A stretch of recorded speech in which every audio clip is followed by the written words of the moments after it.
নমস্কার।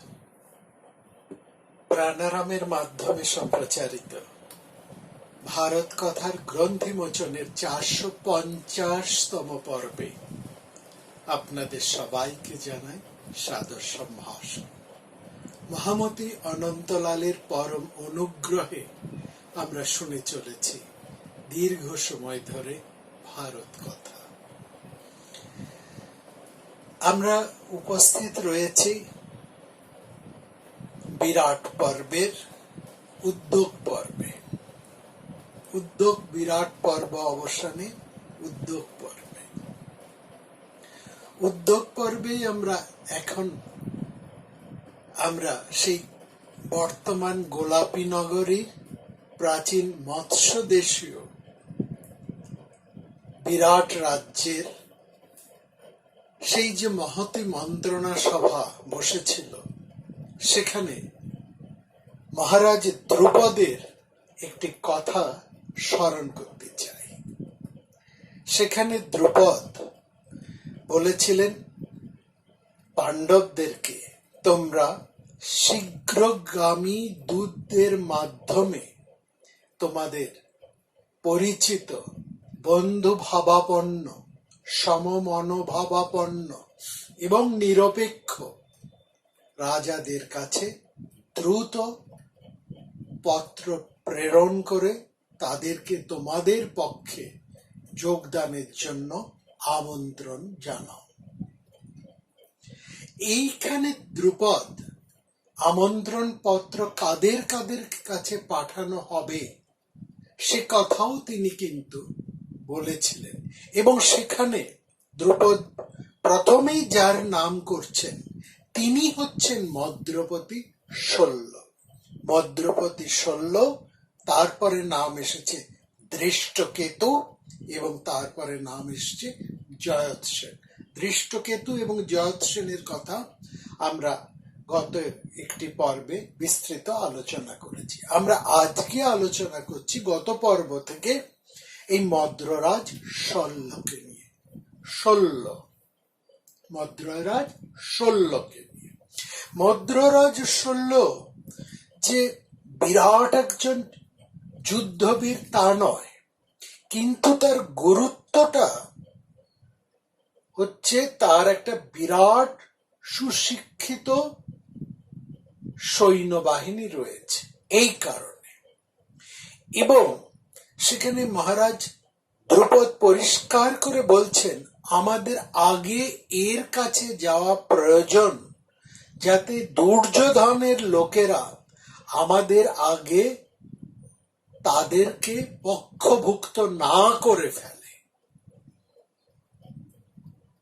কেন এই কথাটা বলছেন? কারণ ধ্রুপদ একটি কথা এর পরে যোগ করে দিয়েছেন, সেটা সবিশেষ প্রণিধানযোগ্য। সেটি কি না, ধ্রুপদ এই কথার সঙ্গে একই নিঃশ্বাসে একই সঙ্গে তিনি বলছেন আমি খুব ভালো করেই জানি ভদ্র সজ্জন রাজাদের মধ্যে অনেকে এমন স্বভাবের মানুষ আছেন যারা আগে তাদের কাছে যারা আমন্ত্রণ নিয়ে যান তাদেরকে তারা ফেরান না। তারা যে পক্ষভুক্তই হন না কেন, কিন্তু তাদের স্বভাব এমনটাই, তাদের কাছে আগে যারা প্রার্থনা নিয়ে উপস্থিত হন তারা সেই পক্ষের প্রার্থনাই মঞ্জুর করেন। তারা কোন পক্ষভুক্ত সেই বিচার বিবেচনা কিন্তু তারা করেন না। সেই জন্যই আমাদের দ্রুত যাওয়া দরকার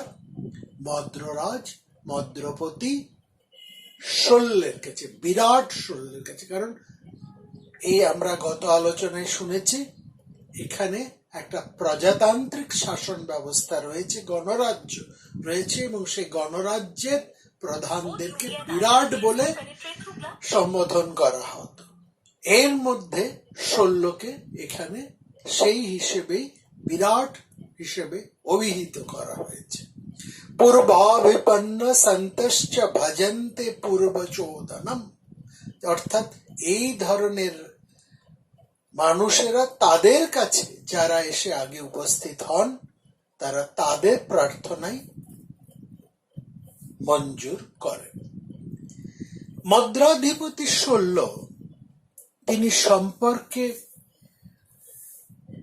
পাণ্ডবদের এবং বিশেষ করে নকুল সহদেবের আপন মামা হলেও তার চরিত্রের মধ্যে যে একটা দুর্বলতা আছে সেটা কিন্তু আমরা এই মহারাজ দ্রুপদের কথা থেকে একটা আন্দাজ করতে পারি। এখানে শল্য হচ্ছে সেই ধরনের মানুষ যেখানে আগে তার কাছে যে যাবে তিনি তা এবং যিনি আগে তাকে বন্দনা করবেন তিনি তার দলেই ভিড়ে যাবেন।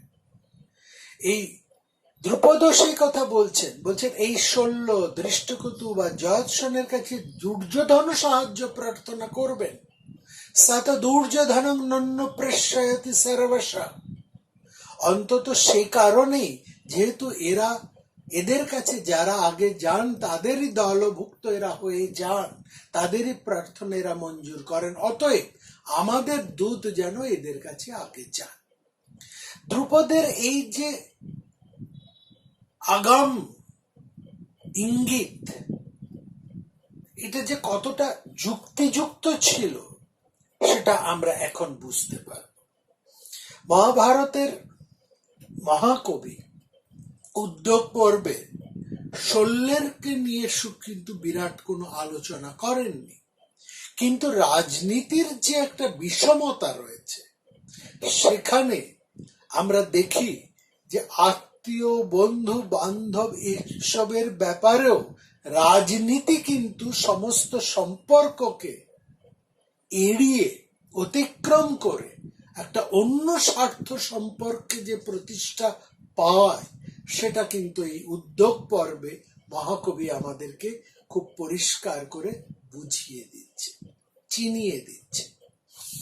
শল্য সম্পর্কে একটা পুরোপুরি অধ্যায় মহাকবি কিন্তু ব্যয় করেছে, শল্যকে নিয়ে নয়, শল্যের এই সৈন্য সমাবেশ এবং শল্যের এই চরিত্রকে নিয়ে একটা বিরাট পর্ব মহাভারতের কবি এখানে আলোচনা করে চলেছে এবং সেই পর্বটির নামটাও কিন্তু সবিশেষ গুরুত্বপূর্ণ এখানে রয়েছে।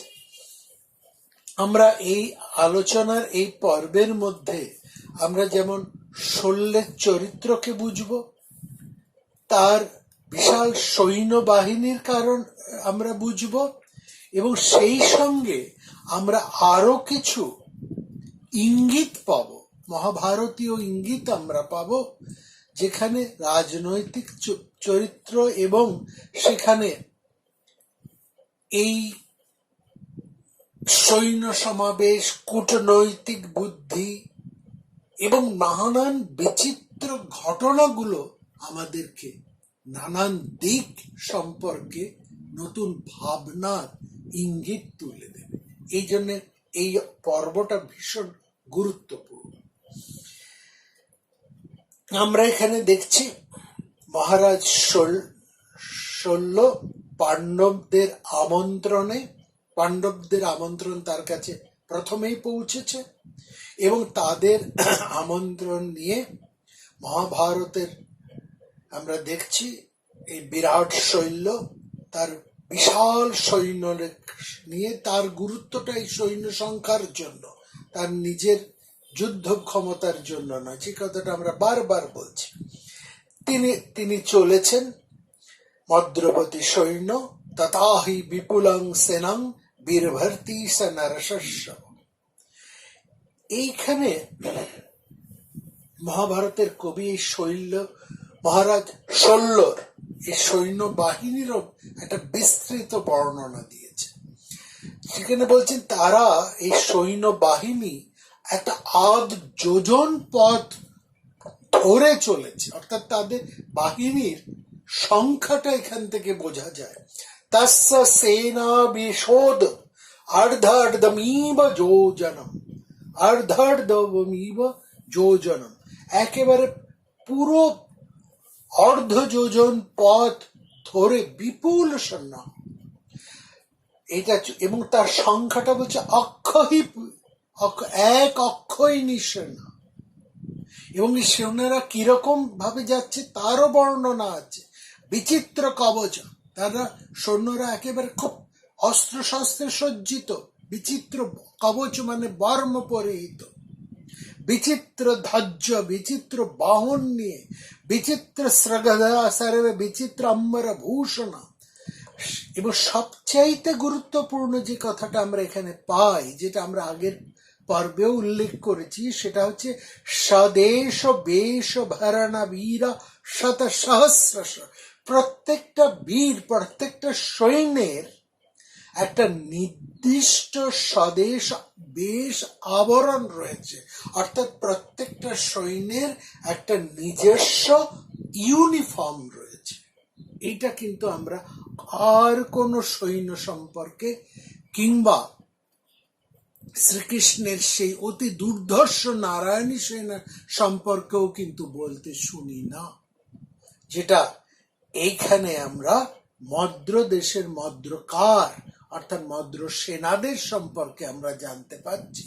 স্বদেশ বেশ ভরণা বীরা শত সহস্র। এবং এই সৈন্য পদভারে মেদিনী কম্পিত করে বর্ম ধ্বজ আভরণ বাহন প্রত্যেকের সেজে তারা যখন সেই মহাসৈন্যরা তাদের যোদ্ধারা প্রায় কুচকুয়াজ করতে করতে তারা যখন চলেছে পৃথিবী প্রকম্পিত করে, এবং চলার জায়গাটা তারা মাঝে মাঝে বিশ্রামও নিচ্ছে। দীর্ঘ পথ বেয়ে তারা আসছেন। কোথার থেকে আসছেন? সুদূর কাশ্মীর থেকে তারা আসছেন আমাদের বর্তমান যোধপুর এই অঞ্চলটাতে, জয়পুর, আলোয়ার, যোধপুর এই অঞ্চলটাতে তারা আসে। অর্থাৎ বলা সোজা কথায় আমরা বলতে পারি কাশ্মীর থেকে রাজস্থানে আসে। এই দীর্ঘ পথ বেয়ে তারা আসছে।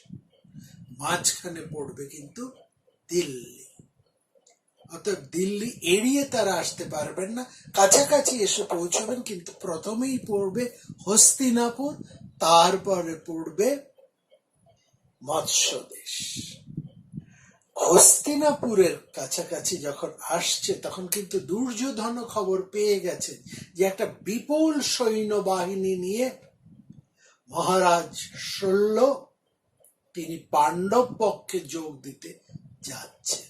এবার লক্ষ্য করুন দুর্যোধনের বুদ্ধি নৈপুণ্য কতটা। শ্রীকৃষ্ণ যে একটা কথা বলেছিলেন যে অর্জুন, যখন শ্রীকৃষ্ণকে আমরা নানাভাবে সমালোচনা করি, আজও আমরা করে চলি, যে অন্যায় যুদ্ধ করেছেন, পক্ষপাতগ্রস্ত ছিলেন কৃষ্ণ, তিনি যুদ্ধে নানা রকম অনৈতিক কাজ করেছেন, তিনি অনৈতিক ভাবে অনেক বড় বড় শত্রুকে শাসন করেছেন।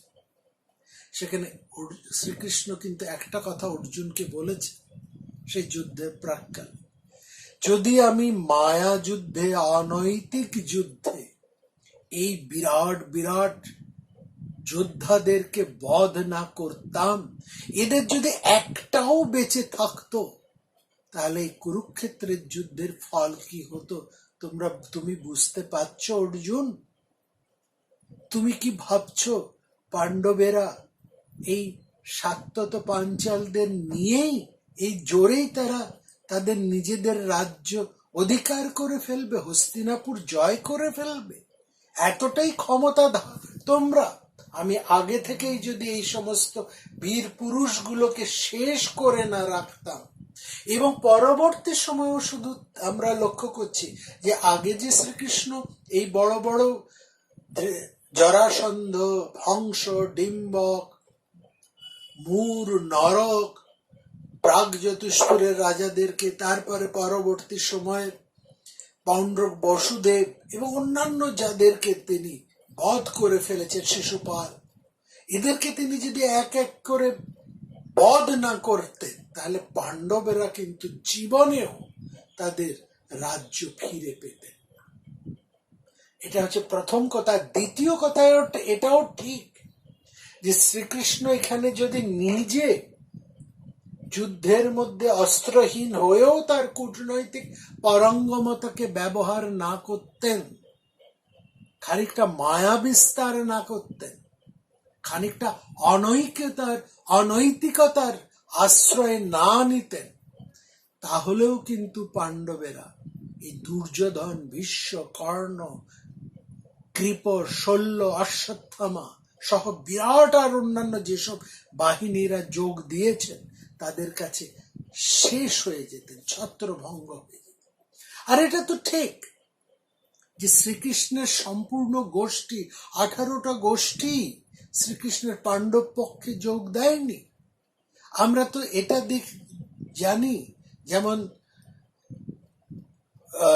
শ্রীকৃষ্ণের অগ্রজ বলরাম, তিনি যেমন নিরপেক্ষ ছিলেন, সেটা ঠিক আছে, তিনি নিরপেক্ষ, কিন্তু তিনি নিরপেক্ষ ছিলেন বলে অন্যান্য বিষ্ণু বীরেরা যেমন কৃতবর্মা, শল্য, ভূরিশ্রবা, এরা কিন্তু সবাই কৌরব পক্ষে যোগ দিয়েছে এবং এরা ভয়ঙ্কর সব এক একজন যুদ্ধবীর।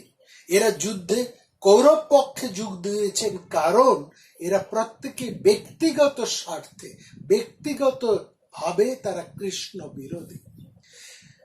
কৃতবর্মা, ভূরিশ্রবা এরা যে কৃষ্ণ বিরোধী সেই খবর তো আমরা আগেই জানি, আসবো সে সমস্ত কথায়।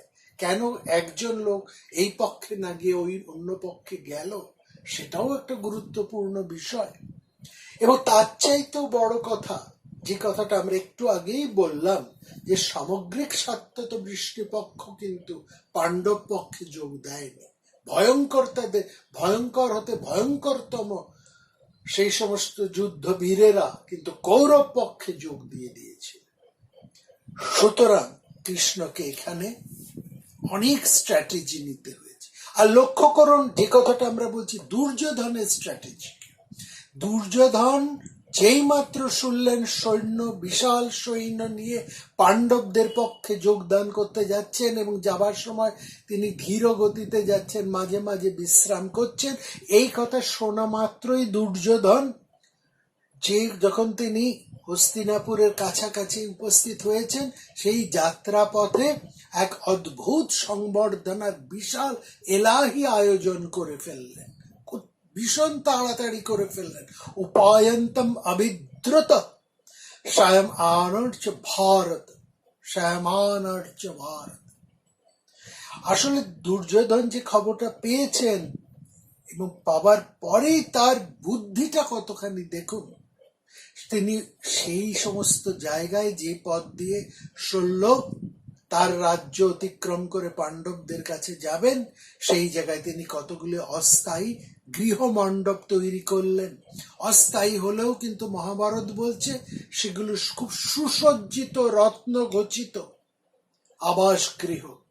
সময় কাটাবার জন্য আমোদ প্রমোদ ক্রীড়ার ব্যবস্থা করলেন, পরিবেশ মনোরম করবার জন্য এবং সৈন্যদেরকে আনন্দ দেবার জন্য নানান জায়গায় তিনি জলের ব্যবস্থা করলেন, কুয়োর ব্যবস্থা করলেন, জলাশয় তৈরি করে রাখলেন, ছোট বড় নানান জলাশয় তিনি অতি শীঘ্র সেখানে প্রস্তুত করে ফেললেন, রান্নার ব্যবস্থা করে রাখলেন অস্থায়ীভাবে হলেও, সেখানে কিন্তু ভালো ভালো খাবারের তিনি ব্যবস্থা করলেন।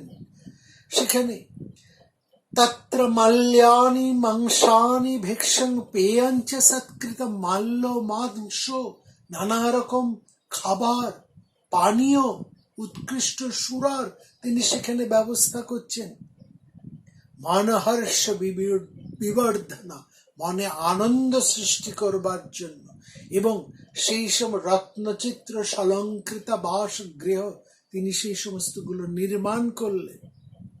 আর কি হয়, ওই রকম একটা পথের মধ্যে দীর্ঘ পথ বেয়ে শল্য চলেছেন তার বিপুল প্রবল সৈন্য বাহিনী নিয়ে।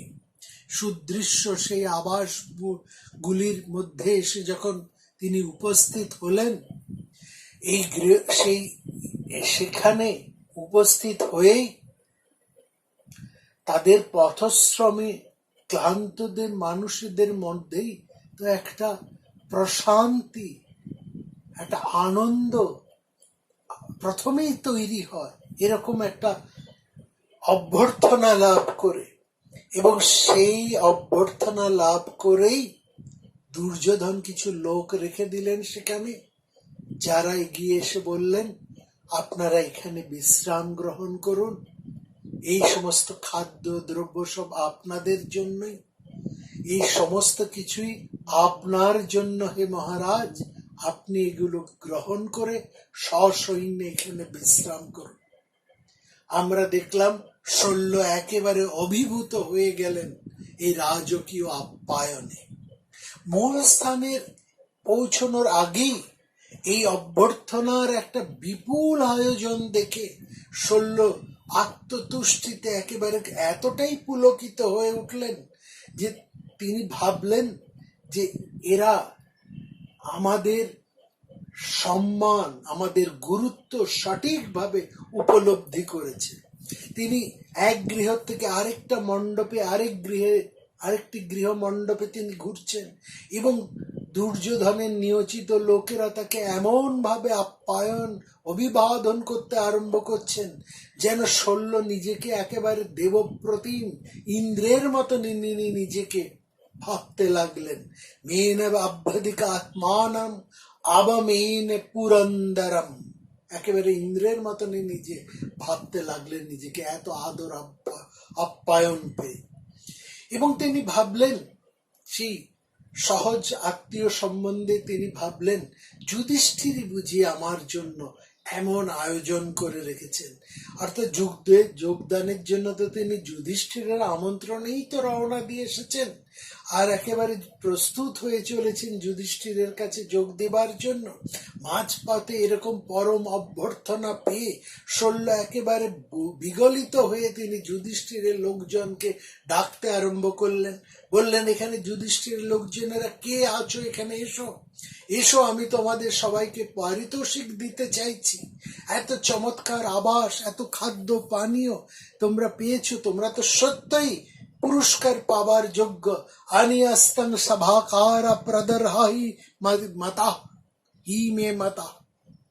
দুর্যোধনের লোকেরা সমস্ত কথা শুনে একটু বিস্মিত হয়ে দ্রুত গিয়ে তারা দুর্যোধনকে সব কথা জানালো। দুর্যোধন বললেন যে এইটাই হচ্ছে সেই চরম মুহূর্ত যেখানে শল্যকে দিক পরিবর্তন করতে হবে।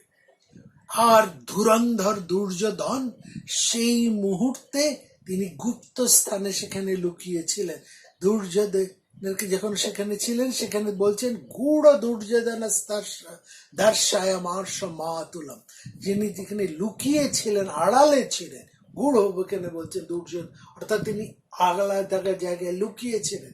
যে মুহূর্তে তিনি তার অনুচরের কাছ থেকে খবর পেলেন যে এই শল্যরাজ ভীষণ অভিভূত হয়েছেন এই আপ্যায়নে, একেবারে বিগলিত হয়ে পড়েছেন, দুর্যোধন বুঝলেন যে এই সেই চরম মুহূর্ত যেখানে এই যখন আগুনে লোহা একেবারে টকটকে হয়েছে, এই মুহূর্তেই আমাকে আমার যে পরম অভিষ্ট সেই কাজটি করে নিতে হবে।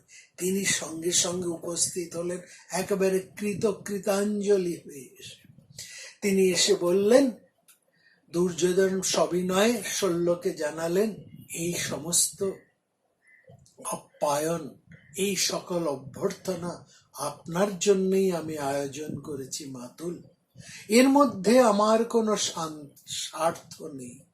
এই দীর্ঘ পথযাত্রায় যাতে আপনি খানিক বিশ্রাম পেতে পারেন, আপনাদের খানিক তৃপ্তি লাভ হয়, বিশেষ করে আপনি যাতে প্রসন্ন হতে পারেন, সেই জন্যই আমি এই সামান্য ব্যবস্থা করেছি।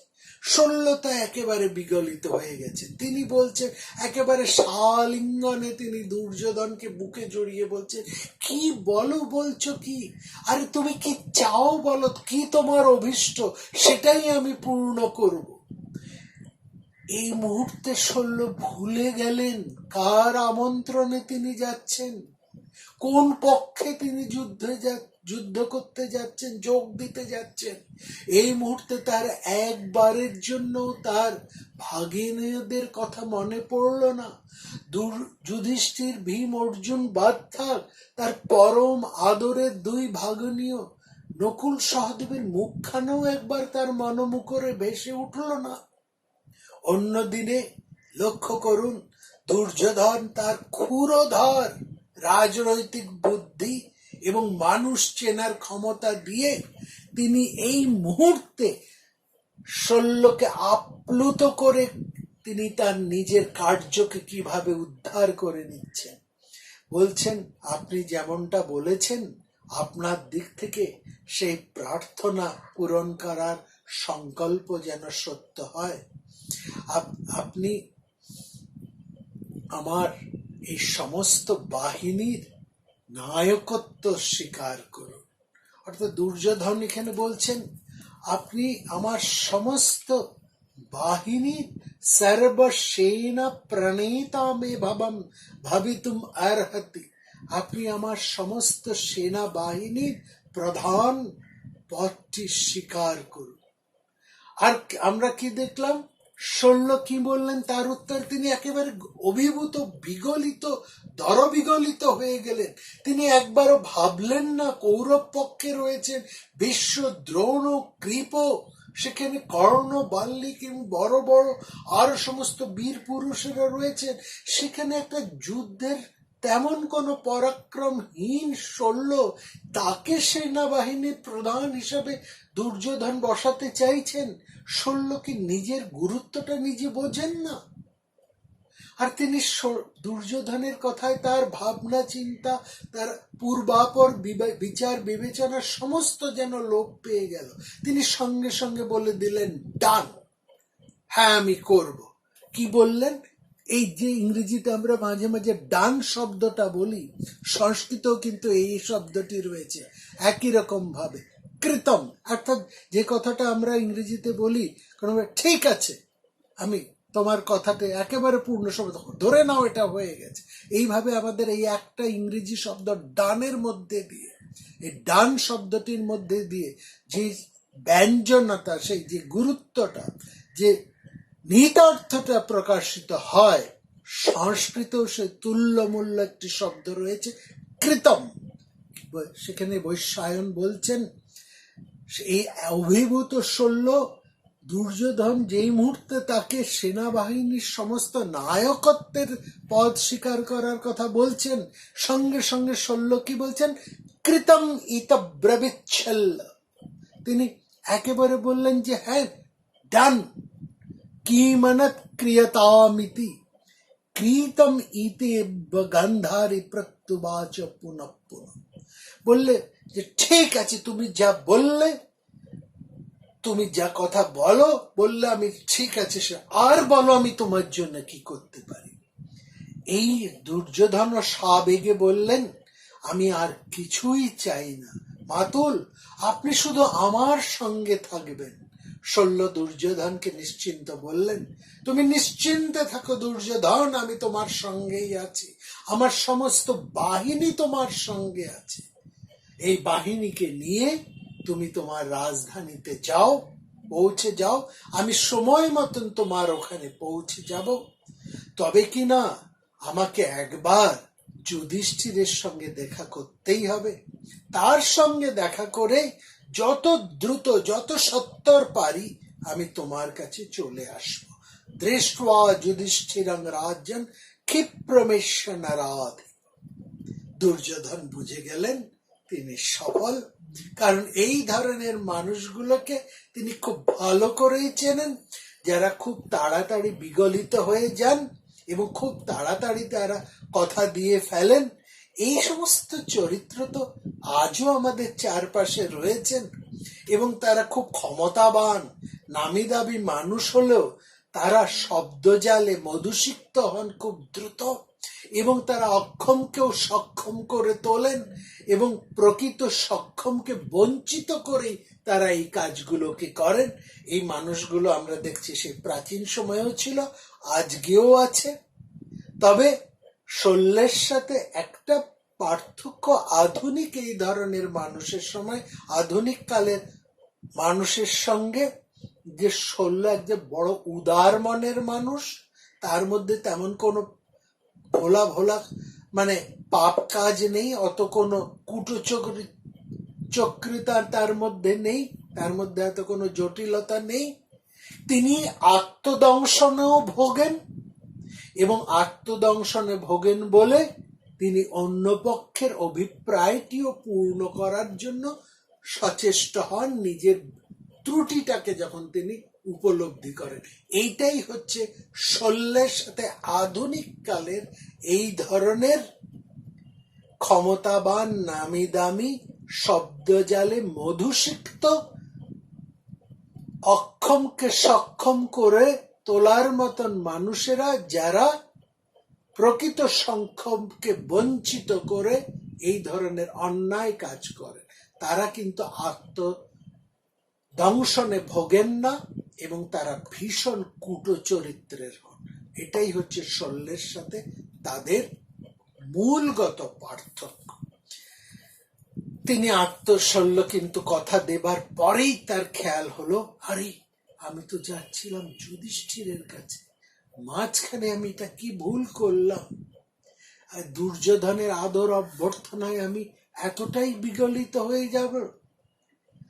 যাই হোক, তার আত্মদহন একটা আরম্ভ হলো এবং তার ফলে তিনি ভেসে গেলেও কিন্তু পুরোটা ভেসে যান না। কোথাও হয়তো সেই সময়ের মূল্যবোধের গুণে, সেই সময় মানুষরা যেহেতু সম্পূর্ণ মূল্যবোধটাকে একেবারে এখনকার মতন ভাসিয়ে দেননি, একটু মূল্যবোধ অবশিষ্ট তাদের থাকতো বলেই শল্য পুরোটা ভোলেননি। তিনি বুঝলেন যে যুধিষ্ঠির তো তার অপেক্ষায় বসে আছেন, তাকে তো যুধিষ্ঠিরের কাছে একবার যেতেই হবে, তিনি তো কথা দিয়েছে। সুতরাং তিনি দুর্যোধনকে বললেন, তুমি সৈন্য বাহিনীকে নিয়ে তোমার কাছে চলে যাও, আমি যুধিষ্ঠিরের সঙ্গে একবার দেখা করে তারপর তোমার কাছে যাচ্ছি।